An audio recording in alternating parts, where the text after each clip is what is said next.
반갑습니다. 한 주간 평안하셨습니까? 예, 날씨가 많이 추워졌죠. 여러분들 감기 조심하시기를 바랍니다. 갓 제대한 두 친구가 등산을 갔습니다. 그런데 이 어두운 하산길에서 그만 한 친구가 낭떠러지에 떨어지고 말았습니다.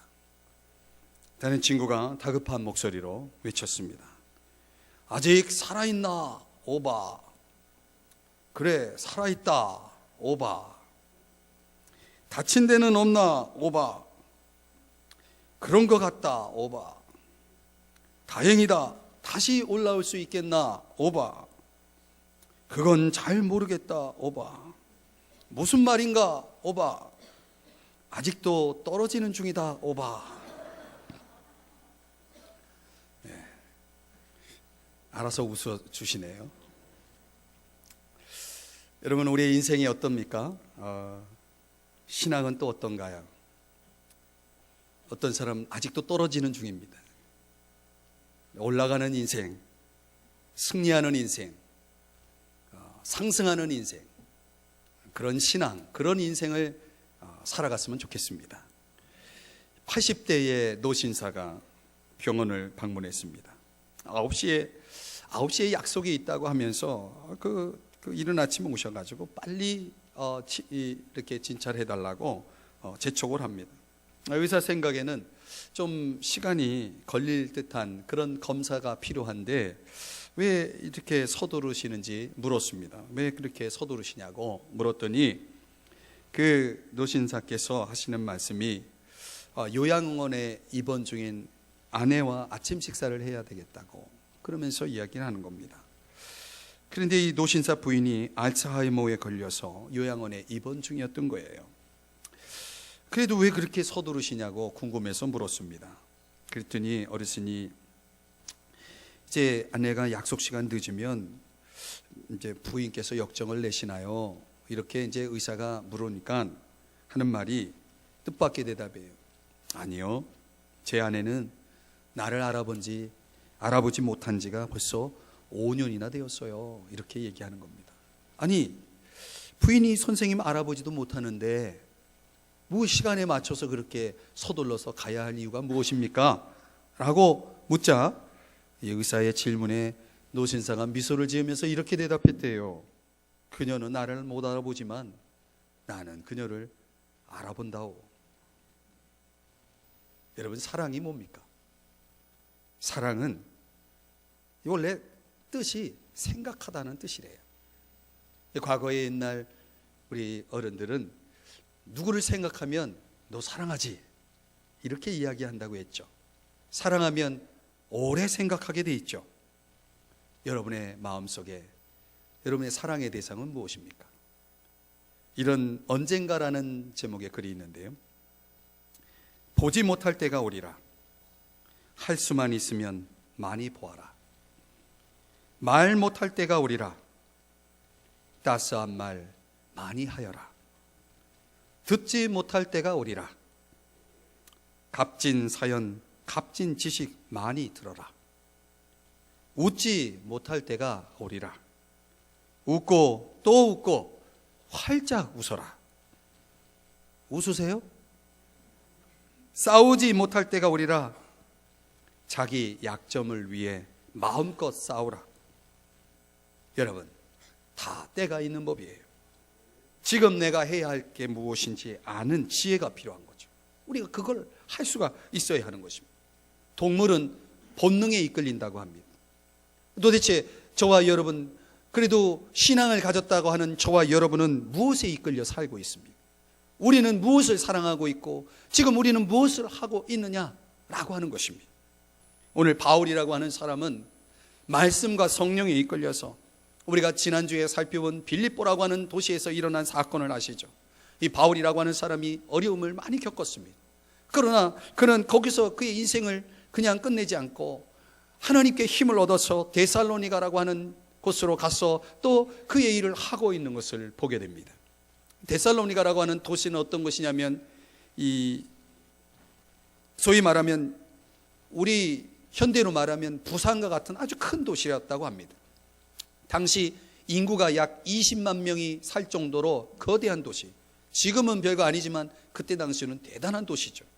거기에는 항구 도시로서 무역과 정치가 발달이 된 아주 중심 지역이었고, 마치 사람들이 도시화가 되면 도시로 사람이 몰려드는 것처럼 그곳에 많은 사람들이 몰려들었다고 합니다. 그런 국제적인 도시, 그런 많은 사람들이 거주하는 도시로 바울이 간 이유가 무엇일까? 오늘 성경의 1절, 2절의 말씀을 보면은 바울이 그곳에 가서 유대인들이 모여있는 회당에서, 자유도시로 선언이 되었기 때문에 사실은 로마 지배하에서도 자유적인, 오늘날로 말하면 홍콩과 같은 그런 어떤 자유 권리를 가지고서 그 도시가 이렇게 운영이 되었던 것 같아요. 그러니까 유대인들도 마음껏 자신들의 신앙을 펼칠 수가 있었던 것이죠. 그래서 회당이 있었던 것 같습니다. 그 유대인 회당에 가서 바울이라고 하는 사람이 3주 동안 복음을 전할 기회를 갖게 됩니다. 자, 그렇게 해서 탄생한 교회가 뭐냐면 데살로니가 교회입니다. 그리고 데살로니가 교회가 세워지고 얼마 후에 바울이라고 하는 사람이 그 교회에다 편지를 2통을 쓰게 되는데, 그 2통의 편지가 성경으로 남아 있어요. 그게 데살로니가 전서, 데살로니가 후서, 이런 게 있어요. 네. 한번 찾아보세요, 집에 가서. 이런 성경이 2권이 있어요. 이 2 편지가 바울이 데살로니가 교회에다가 보낸 편지예요. 여러 가지 이유로 인해서 그 편지를 보냈는데, 참 특이한 것은요, 바울이 이 데살로니가라고 하는 도시에 체류한 기간이 불과 학자들마다 좀 차이가 있지만 3개월에서 6개월로 보고 있습니다. 그 사이에 교회가 세워지고 그 사이에 데살로니가 성도들이, 신자들이 말 그대로 바울에게서 이렇게 신앙을 전수받은 거예요. 그런데 이 바울이 데살로니가 교회에 보낸 편지 2통의 내용을 참고로 해볼 때에 데살로니가 전서 1장에서 그런 말씀을 하고 있어요. 이들이 3가지 신앙의 특징을 가지고 있었다. 첫 번째는 이들이 열정이 있었다는 거예요. 신앙적 열정과 기쁨이 있었다는 것입니다. 여러분에게는 열정이 있습니까? 신앙에 대한 열정, 기쁨, 그런 거 있어요? 없어 보여요? 있어요? 자, 데살로니가 교회 이 불과 겨우 신앙생활 시작한 지 3개월 내지 6개월 그 정도밖에 안 된 사람에게 무슨 열정이, 무슨 기쁨이 있었길래 성경은 그렇게 기록하고 있는지 참 특이해요. 뿐만 아니라 그들의 삶이 주변 사람들에게 모범이 되었다는 것입니다. 삶의 모범이 있었다는 거예요. 세 번째는 그들의 믿음이 주변 여러 도시에 소문이 날 정도로 아주 좋았다는 거예요.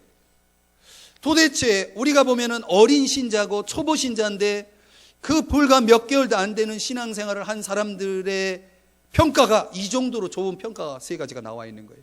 신앙적 열정과 기쁨, 삶의 모범, 그리고 믿음의 소문. 도대체 이런 것들이 어떻게 가능했는가? 우리가 궁금해지지 않을 수가 없습니다. 우리는 데살로니가 신자들에게 나타났던 이 강력하고 영향력 있는 믿음과 삶이 어떻게 가능했는지를 성경을 통해서 살펴볼 필요가 있습니다. 왜냐하면 저와 여러분이 그래도 신앙생활을 시작한 지 얼마나 됐습니까?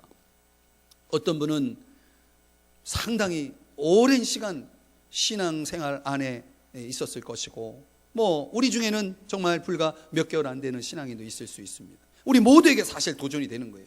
신앙생활을 시작한 지 얼마 안 되는 분에게도 도전이 되고, 신앙생활을 오래 한 사람은 아니 불과 몇 개월도 신앙생활 시작한 지 몇 개월도 안 되는 이 사람도 이렇게 신앙생활을 하는데 나는 뭔가, 이런 차원에서 우리에게 도전이 되겠죠. 자, 오늘 그렇다면 무엇이 그들을 그렇게 만들었는가라고 하는 사실을 오늘 성경에서 배우면서 우리 신앙을 한번 돌아봤으면 좋겠습니다. 3가지가 그들에게서 우리가 배워야 할 3가지가 있었습니다. 첫 번째는 말씀 중심의 가르침이 있었다는 것입니다. 한번 따라 하십시다. 말씀 중심의 가르침. 자, 여러분 성경을 펴고 계신 분들은 사도행전 17장 2절의 말씀을 보면 바울이 회당에 들어가서 무엇을 가지고 사역을 했는지를 설명해 주고 있는데, 거기에 뭐라고 되어 있냐면 성경을 가지고 라고 말씀하고 있습니다. 그러니까 여러분 데살로니가 교회는 어떤 교회냐면 여러 가지 다양한 기발한 프로그램들이 있었던 게 아니고 오직 하나, 바울이 성경을 가지고 무엇을 했다는 것이에요. 성경 사역이었다는 것이죠. 역사적으로 보면 예배라고 하는 것이, 예배 순서라는 것이 그 역사에 따라서 문화적 어떤 시대적 그 사상들을 반영해서 그들에게 맞는 그런 이 오더들이, 순서들이 정해져서 예배가 드려졌습니다. 그래, 예배학을 보면, 예배의 역사를 보면은 아주 그 시대마다 순서의 요소들이 들어와 있어요. 목도라는 거, 여러분, 우리 교회는 그런 게 없습니다. 목도하면은 옛날 같으면 종을 땅 치면은 다 같이 목도하심으로 예배를 시작하겠습니다. 이렇게 예배가 시작됩니다.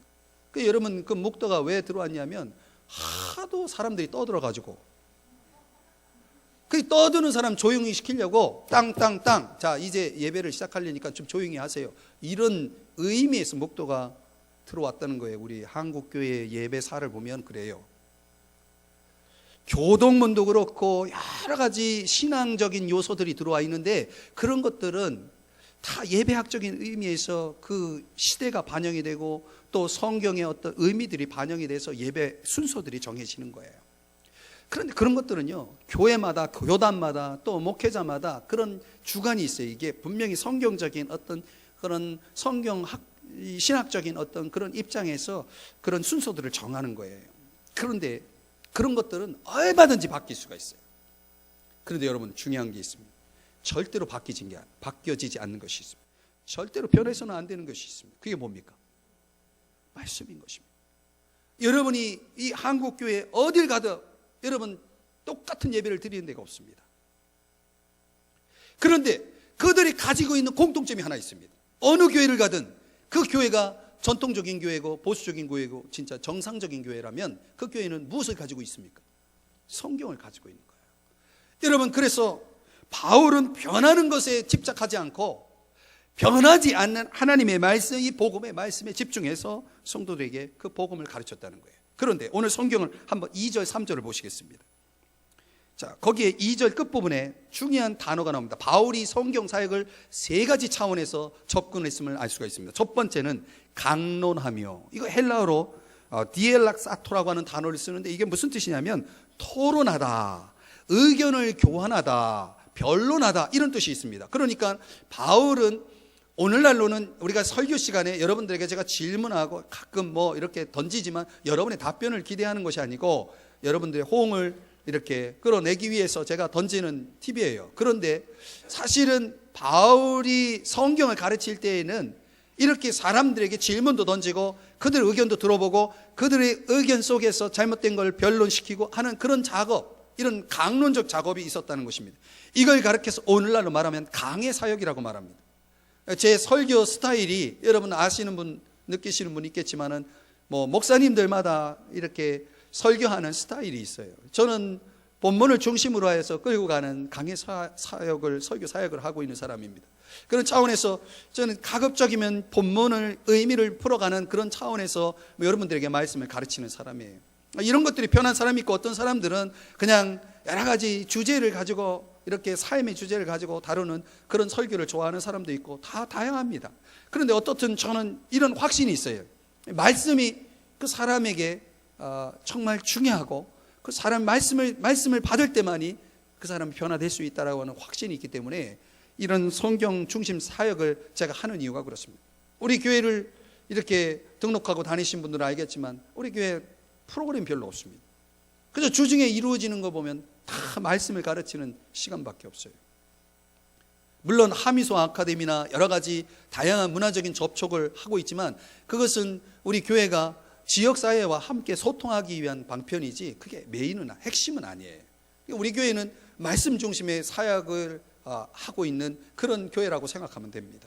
그래서 제가 이 바울이 사역이 그런 사역이었다는 거예요. 다른 거 안 하고 열심히 성경을 가르치는데, 어떻게 성경을 가르치냐면 토론하면서 성경을 가르쳤다는 거예요. 두 번째 3절에 보면 뜻을 풀었다고 그랬습니다. 여러분, 성경은 그냥 읽으면 이해되는 성경이 아니에요. 지리적으로, 지역적으로, 시대적으로, 언어적으로, 문화적으로 성경의 언어는 너무나 우리가 차이가 있어요. 그래서 우리 성경의 의미를 알려면은 공부를 하셔야 되는 것입니다. 뜻을 이 풀었다는 것은 그 말씀의 의미를 완전하게 열어 보여주었다라는 그런 의미가 있습니다. 그래서 여러분 성경은 해석이 필요한 거예요. 이걸 가르쳐서 뭐라고 얘기하냐면 기독론적 해석학이다 이렇게 얘기합니다. 해석학이 있어야 돼요. 성경을 자기 멋대로 해석하는 사람들이 이단입니다. 이단들은 그냥 자기 입맛에 맞게, 자기 편리에 맞게 자기 멋대로 성경을 해석해서 그걸 교리화시킨 사람들이에요. 그런데 여러분 성경에는 분명한 해석학이 있어요. 건전한 해석학, 올바른 해석학. 이걸 뭐라고 얘기하면 기독론적 해석학이라고 합니다. 이게 성경이 분명한 해석학에 의해서 성경이 해석되지 않으면 성경은 요상한 책이 되는 것입니다. 그러니 여러분이 어떤 교회에서 어떤 말씀을 배우느냐에 따라서 신앙생활이 전혀 달라지는 것입니다. 그래서 저는 정상적인 신학교를 나오고 정상적인 해석학을 공부한 사람이에요. 그래서 여러분 안심해도 돼요. 안심해도 돼요. 이상한 쓸데없는 소리 안 합니다. 그러니 여러분 우리가 이렇게 성경이 올바로 이해될 수 있도록 뜻을 풀어준다는 것이 얼마나 중요합니까? 도대체 프랑스어인지 러시아어인지 도대체 못 알아듣겠다. 이거는 설교가 아닌 것입니다.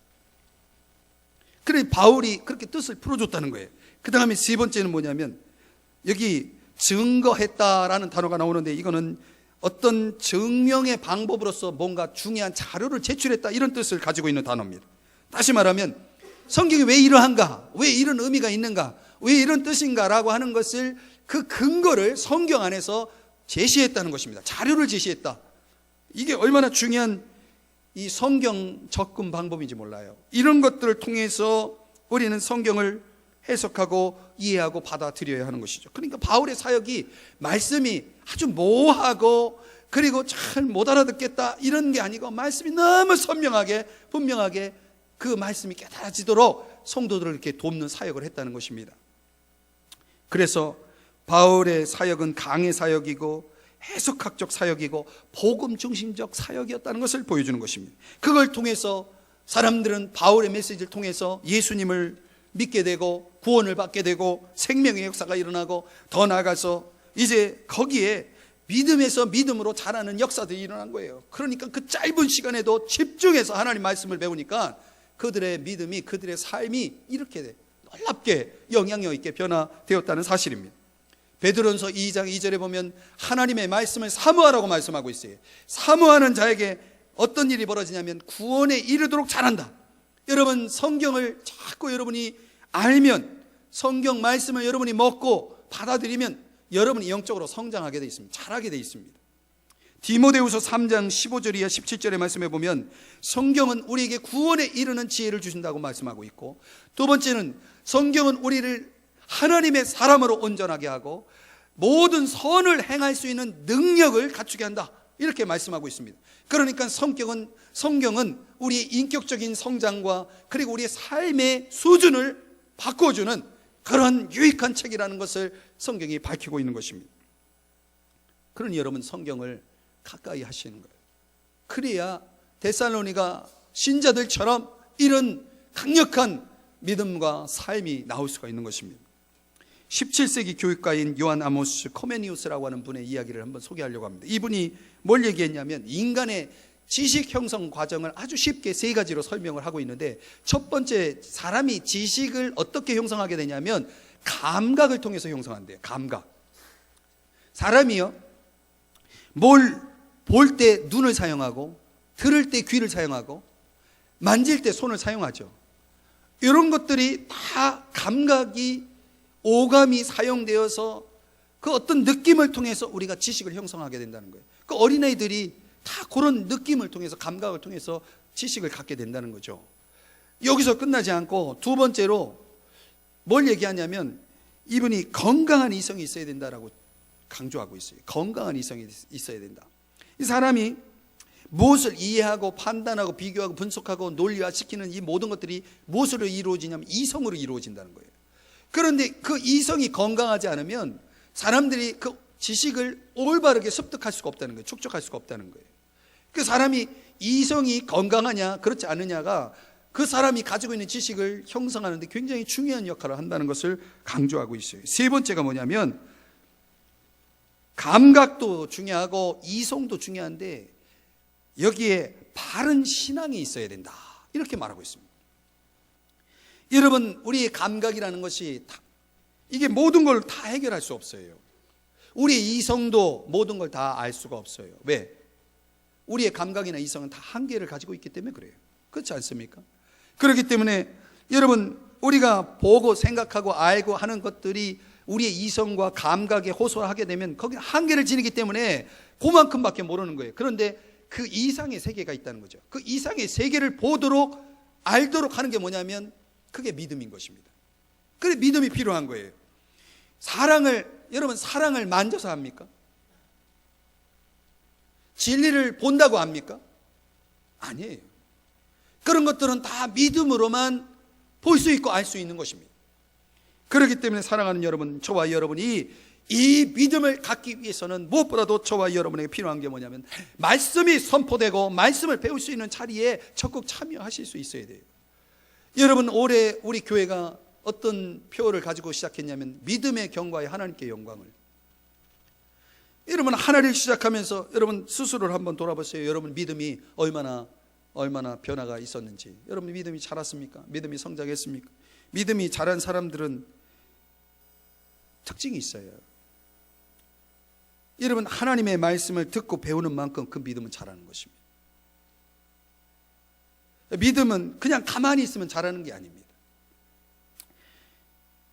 데살로니가 신자들의 삶의 영향력은 듣고 배우는 만큼 성장한 것입니다.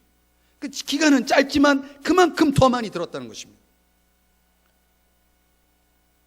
사랑하는 여러분, 이 한 해를 보내면서 우리의 믿음을 한번 돌아보시면서 어제의 믿음과 오늘의 믿음이 같다면, 작년의 믿음과 오늘의 믿음이 같다면 그것은 내가 그만큼 하나님께서 말씀 중심의 신앙에서 멀어져 있었다라고 하는 것을 가르쳐 주고 있는 거예요. 사랑하는 여러분, 바쁘시죠? 여러분, 그래도 살아야지요. 살기 위해서 바쁜 거 아니겠습니까?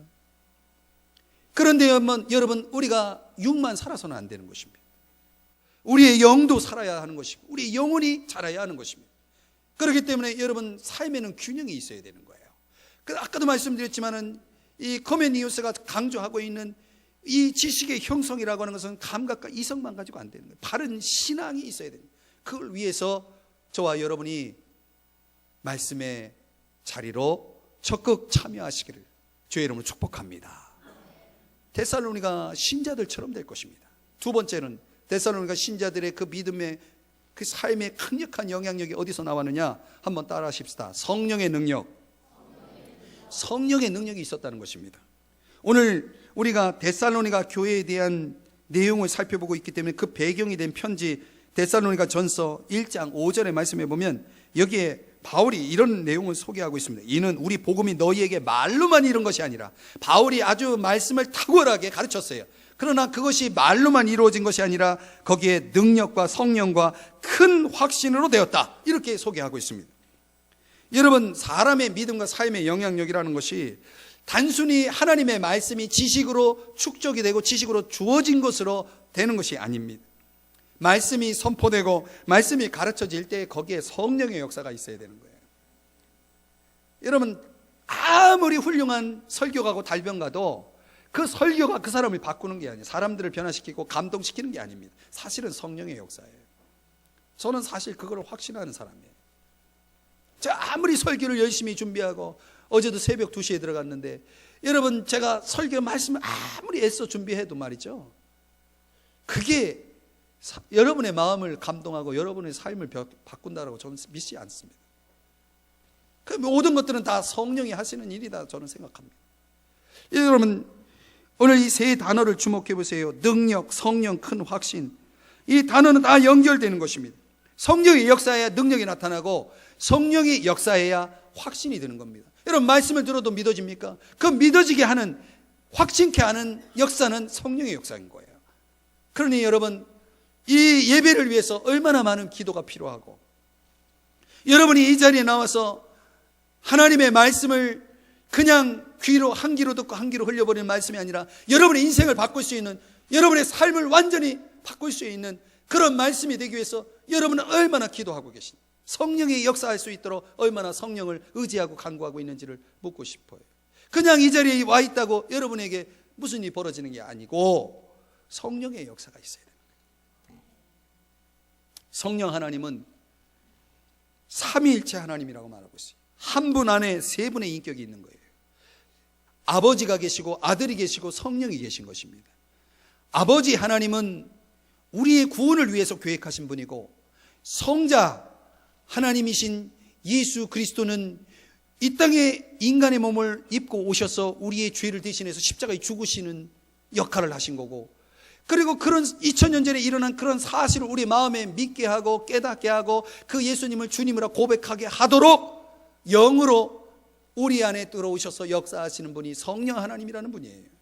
그러니 성령 하나님은 우리가 죄인이라는 사실을 깨닫게 하고 그분을, 예수 그리스도를 주님이라 믿도록 고백하도록 그렇게 역사하시는 분이기 때문에 이후에 우리가 예수님을 믿어도 계속해서 그분은 우리를 진리 가운데로 인도하고 진리 가운데 살아가게 하고 우리를 성장시키고 성숙시키는 역사를 이루시는 거예요. 그러니까 신앙생활의 전부는 사실은 성령 하나님의 역사라고 말하는 것입니다.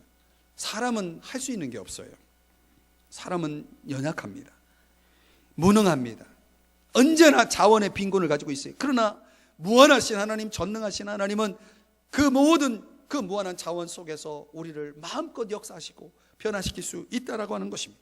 그래서 고린도전서 2장에 보면 사도 바울은 항상 이런 성령의 나타나심 능력으로 자신이 사역을 했다라고 고백하고 있는 것입니다. 사랑하는 여러분, 이 데살로니가 신자들이 어떻게 그렇게 짧은 시간에 그런 역사가 일어났냐? 저는 실제로 이 데살로니가 신자들처럼 이런 것을 경험했어요. 저는 6개월 만에 성령을 체험하고 하나님 말씀을 체험하고 제가 거듭나서 6개월 만에 세례를 받은 사람이에요. 목사님한테 빡빡 우겨가지고 내가 예수 믿는데 왜 세례를 안 줍니까? 세례를 받으려면 1년이 있어야 되는데 빨리 세례 주세요. 저 예수 믿으니까. 성경 보세요. 믿으면 바로 세례 주잖아요. 그래서 제가 세례를 받은 사람이에요. 성령의 역사가 있으니까 저는 더 이상 제도가 있지만 지금 당장 세례를 받고 저는 그 믿음을 가지고 살고 싶습니다라고 그렇게 해가지고 세례를 받았다니까요. 놀랍죠? 이 데살로니가 신자들은 참 놀라운 사람이에요. 10년 20년 신앙생활 하면 뭡니까? 성령도 모르고 말씀도 모르면 그게 신앙입니까? 사랑하는 여러분, 신앙생활은 은혜로 하는 것입니다. 은혜는 성령의 역사입니다. 그러면 사람이 바뀌는 거예요. 성령이 임하면 나쁜 것도 다 버리게 돼 있습니다. 사람이 변화되는 것은 한순간이에요. 변화될 것 같지 않은 사람이 성령이 임하면 변화됩니다. 놀랍습니다. 한번 옆 사람에게 그렇게 얘기해 주세요. 놀랍네요. 그걸 경험해야지 실감이 나죠. 진짜 놀라운지를 경험해 봐야죠. 아멘. 성령 하나님의 능력을 구하시고 기도하시기를 바랍니다. 세 번째로, 우리가 이 데살로니가 신자들의 이 믿음이 어떻게 이렇게 짧은 시간에 강력해졌는가라고 하는 것을 볼 때에 세 번째 이유가 있습니다. 그것은 하나님께로 확실히 돌아섰다는 것입니다. 한번 따라하십시다. 확실히 돌아섬. 애매한 사람이 있어요. 돌아섰는지 안 돌아섰는지 도대체 모르겠다 싶은 사람들이 있어요. 어떻게 보면 믿는 것 같고 어떻게 보면 믿지 않는 것 같고 도대체 뭡니까? 한번 옆 사람에게 물어보세요. 도대체 뭡니까? 도대체 우리의 신앙이라는 것이 도대체 뭡니까, 여러분? 여러분, 하나님을 믿으려면 확실히 믿든지. 그러니까 여러분, 데살로니가 신자들은 확실히 하나님께 돌아선 사람이에요. 여러분, 그리스 신화라고 하는 것을 읽어보신 분은 알겠지만 그리스 신화에 나오는 그 신들이 모여 산다라고 하는 이 올림푸스라고 하는 산이 이 데살로니가라는 도시에서 불과 80km밖에 떨어지지 않은 도시예요. 그러니까 그 신화적 영향이 데살로니가 도시에 사람들에게 영향을 줬을 것이 분명합니다. 그러니 얼마나 많은 우상이 있었겠어요. 신들이 얼마나 많았겠어요. 그런데 어느 날 바울의 말씀을 듣고 예수를 믿었어요. 그러니까 그 전에 그들이 가지고 있었던 우상을 어떻게 했습니까? 성경에 보면 우상을 버리고, 데살로니가전서 1장 9절에 보면 그들이 우상을 버리고 하나님께로 돌아왔다라고 말하고 있어요. 여러분, 하나님께로 돌아온 사람의 특징이 뭐냐면 거기에 이어지는 말씀이 뭐라고 되어 있냐면 살아계시고 참되신 하나님을 섬긴다. 여러분, 하나님이 없는 사람에게는 우상이 가득하다면 하나님을 믿는 사람은 우상을 버리고 하나님께로 돌아서는 거예요. 그 증거가 뭐예요? 그 증거는 하나님을 섬기는 진지한 신앙생활이 있었다는 것입니다. 하나님을 섬기는 진지한 신앙생활이 있었다는 것입니다. 여러분, 살아계시고 참되신 하나님을 만나셨습니까? 그렇다면 여러분, 그 하나님이 여러분의 삶을 어떻게 변화시켰나요? 다른 사람이 볼 때 저 사람 참 변화됐어. 무엇으로 여러분 그 변화를 알 수 있습니까? 데살로니가 신자들을 볼 때에 그들에게는 세 가지 변화가 있었습니다. 첫 번째, 데살로니가전서 1장 3절에 소개하는 내용입니다. 믿음의 역사가 있었다는 것입니다. 여러분, 사람이 믿으면 아무런 일도 일어나지 않는다. 그건 믿음이 아니에요. 사람이 주님을 믿으면, 하나님을 믿으면 거기에 역사가 일어납니다. 분명히 그런 우리 눈으로 목격할 수 있는 역사들이 일어나. 하나님을 믿기 때문에 이런 일이 일어난다는 거예요. 여러분, 하나님을 믿는다고, 하나님을 만났다라고 말하면서 도대체 아무런 일도 일어나고 있지 않다라고 하면 여러분 그렇게 생각하면 됩니다. 나는 하나님을 믿는 게 아니구나, 이렇게 생각하시면 되는 겁니다. 데살로니가 신자들에게는 믿음의 역사가 있었다는 것입니다. 두 번째, 그들에게는 어떤 특징이 있었냐면 사랑의 수고가 있었다는 것입니다. 여러분, 사랑이 뭡니까? 서론에 말씀드렸지만 사랑은 뭔가 그 사랑한다라고 하는 증거가 있는 것입니다. 사랑하는데 아무것도 없다, 증거가 없다, 그건 사랑이 아닌 것입니다. 사랑에는 어떤 증거가 있어야 됩니까? 수고의 증거가 있어야 됩니다. 가정을 사랑하면 가정을 위해서 수고해야 하는 것입니다. 교회를 사랑하면 교회를 위한 수고가 있어야 되는 것이고, 주님을 사랑한다면 주님을 위한 수고가 있어야 하는 것입니다. 데살로니가 신자들에게는 수고가 있었습니다. 여러분이 주님을 믿고 교회 생활을 하면서 주님을 위해서, 교회를 위해서 아무런 수고도 하고 있지 않다면 여러분 사랑하는 것이 아닙니다. 데살로니가 신자들은 그런 사랑의 수고가 있었습니다. 세 번째는 소망의 인내가 있었습니다. 소망은 예수 그리스도가 다시 오신다라고 하는 소망인 것입니다. 재림에 대한 소망인 것입니다. 여러분, 날마다 우리가 예수님이 다시 오신다라고 하는 소망을 가지고 살아가면 우리가 참지 못할 것이 없어요. 우리가 살아가는 우리의 삶이 아무리 힘들고 어려워도 주님이 다시 오신다는 소망을 가지면 참을 수 있어요. 인간관계가 아무리 힘들어도 주님이 다시 오신다는 소망을 가지면 인내할 수 있는 것입니다. 그 소망의 인내가 그들에게 있었다는 것입니다. 사랑하는 여러분, 과연 오늘 저와 여러분의 신앙생활은 어떤 모습으로 나타나고 있는지 보세요.